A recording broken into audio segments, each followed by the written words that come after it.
শিক্ষক জীবনের শেষ দিনে স্কুলে রক্তদান শিবিরের আয়োজন করলেন গণিত বিভাগের শিক্ষক সাধন কুমার পাল। শনিবার মাথাভাঙ্গা 2 ব্লকের খোকসাডাঙ্গা প্রামাণিক উচ্চ বিদ্যালয়ে তার অবসরের মুহূর্তে আয়োজিত হয় রক্তদান শিবির।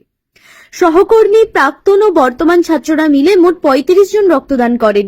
সংগৃহীত রক্তের ইউনিটগুলি কোচবিহার MJN মেডিকেল কলেজের ব্লাড ব্যাংকে জমা করা হবে।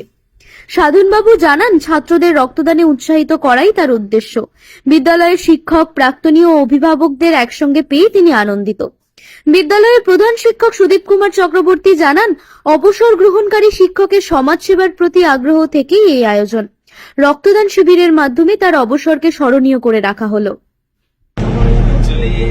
আমি তো প্রায় 18 বছর এই বিদ্যালয়ে হয়ে গেল।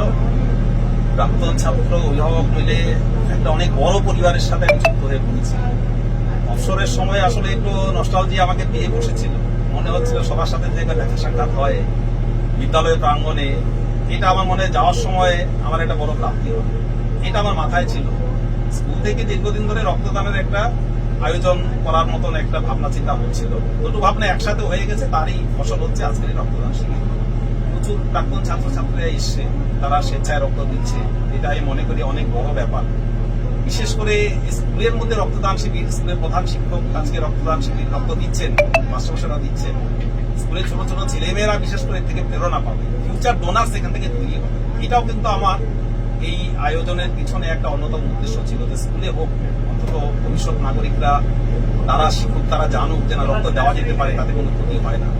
আসলে সবাই যদি স্বেচ্ছায় রক্তদান না করে, তাহলে কিন্তু আগামী দিনে একটা ভয়ঙ্কর সংকট তৈরি হবে। রক্ত তো এখনো মানুষ সেইভাবে বানাতে পারে না, কৃত্রিমভাবে রক্ত বানাবে সেটা কিন্তু এখনো সম্ভব হয়। সেজন্য রক্তদানের মাধ্যমে একমাত্র আমরা আগামী ভবিষ্যৎ একটা সুস্থ সমাজ গড়ে তুলতে পারি। স্যার, আনুমানিক কতজন আজকে রক্তদান করবে বলে আমরা টার্গেট রেখেছি 50-এর উপরে হবে। এখন পর্যন্ত যারা রেজিস্ট্রেশন আছে, এখন পর্যন্ত 1 ঘন্টায় তাদের 25 জন হয়ে গেছে, বাকি আরো 50 জন তো কম করে হবে। আমি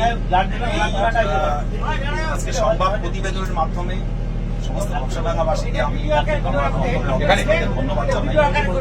সবাই ভালো থাকবেন, সুস্থ থাকবেন।